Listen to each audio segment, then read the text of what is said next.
Hi guys, welcome to another beer review, and today we're going back over to the Hoppebräu brewery.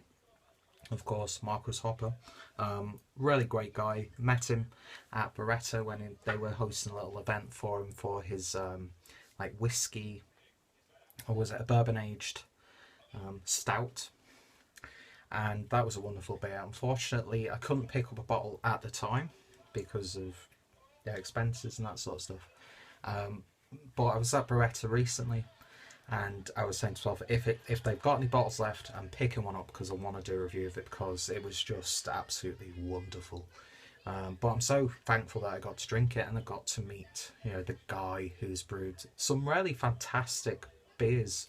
Yeah, this is another one that I was trying that night, which I probably tried a little bit too much because I was basically told help yourself, and help myself I did.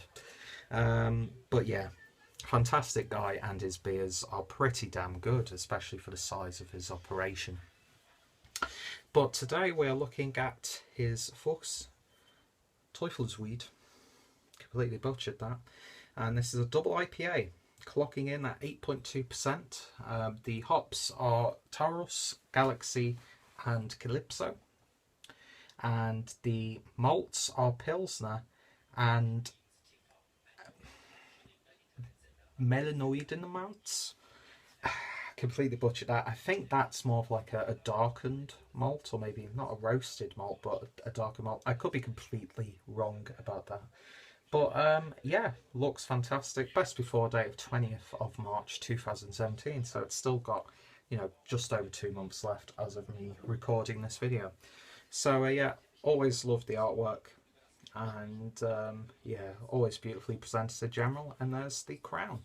So let's get this beer opened finally, because it's about take 4 or 5 of me doing this video, and see what we get. Lovely amount of smoke there coming out the neck. Not going to be pouring it all because I'm doing a live chat and I want this to last me for at least a third of the evening. But yeah, beer in a glass. And that is a lovely sort of like slightly dark orange colour. Got lovely clarity to it. It reminds me of a Brewdog beer, to be honest. It just has that look of like a Brewdog, one of their IPAs or pale ales. Lovely amounts of streaming carbonation, going up to about 1 finger's worth of a creamy looking, ever so slightly off-white head. But yeah, lovely burnt orange colour in there. It's got a nice level of deepness to it. I don't think it's the darkest double IPA that I've ever seen, but then again, I had like that Cloudwater Magic Rock, the Big Dip, and that wasn't really that dark, to be honest. But yeah, where am I going with this video? But it just looks like a really lovely double IPA, and yeah, that creamy head looks really, really nice as well. Anyway, let's see what we get on the aroma. Get that slight dankness there, almost like a ever so slight hint of like a garlicky sort of aroma. Very, very subtle though. But yeah, dank. Definitely pick up those malts in there. It's got a little bit of a bite to it as well. But yeah, a little bit fruity, more on the tropical side. But it's not a really like vibrant, in your face sort of light hoppy aroma. It's got a real sense of like to it. It almost smells like a little bit of like a fruited licorice. Yeah, it smells really, really nice.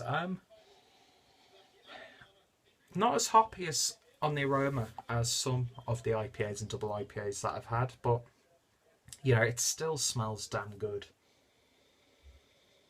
There's like an aroma there that I can't put my finger on, which is very pleasant, but I just don't know what it is. But what I can identify is really, really damn nice. Let's see what it tastes like. Cheers.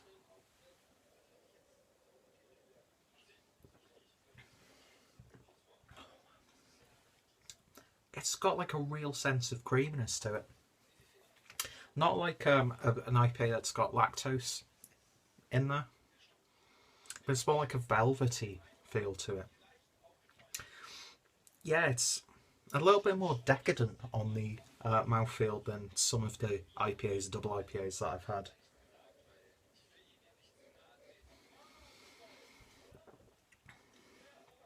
Those hops do come through, but for me, I'm getting more of that malt backbone, and it is teetering more along the lines of like a more traditional British style IPA, but with that like little hoppy bites, and there is a little bit of licorice right in the back end. But I tell you what, that alcohol is masked absolutely wonderfully. 8.2%. I'm really not even getting like a warming sensation as it goes down.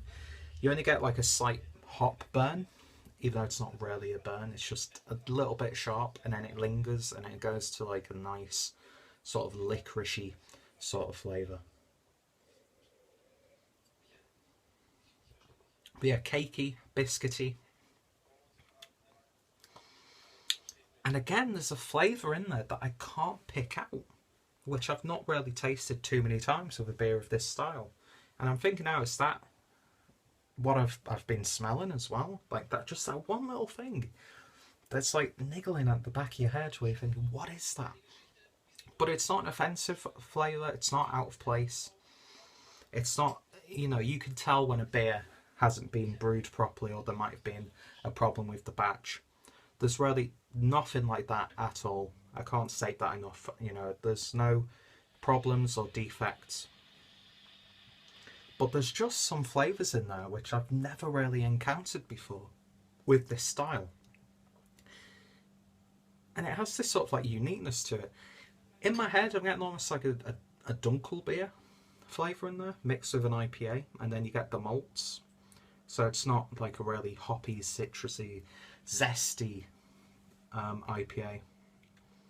Yeah, it like bleeds into so many different styles right now. But it's that body. Wonderful, wonderful body. Not a heavy body, like I said, but I get the idea of lactose being included in the beer, but I don't think there is, because you could tell. But yeah, that's a lovely, lovely, intriguing beer that pushes boundaries in my eyes, and I think that's a good thing. I mean, obviously it's not a good thing when it doesn't work, but this really, really does. And yeah, very intriguing indeed.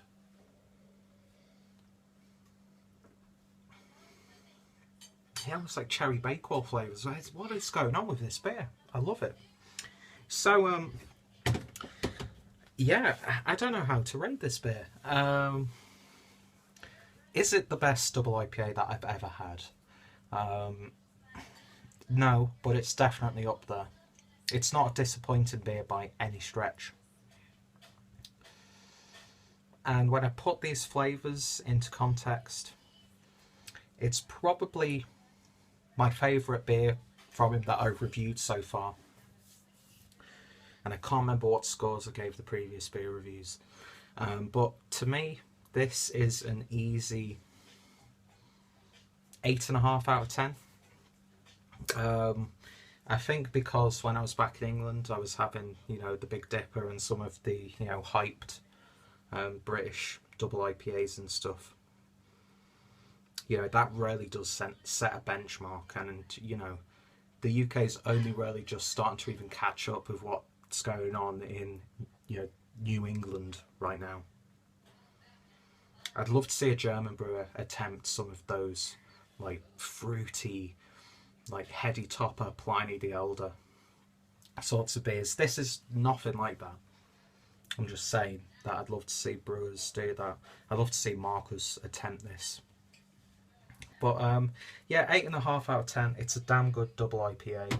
And yeah, if you've tried this one, especially if you're a German viewer, if I actually have any, then let me know your thoughts, opinions. What's been your favourite beer from Hoppebräu? Check out my Hoppebräu playlist as well. I think what Marcus has achieved is fantastic, and it helps that he's a genuinely nice guy as well. So yeah, Marcus, thank you for this wonderful beer and for some great beers that I've drank, and I look forward to drinking more of your beers in the future. and it was great to meet, by the way. So, yeah, what's your favourite double IPA? Hit me up in the comments, and hopefully you will join me for the next review. Thank you guys for watching, and I shall hopefully see you later. Don't know why I keep saying that.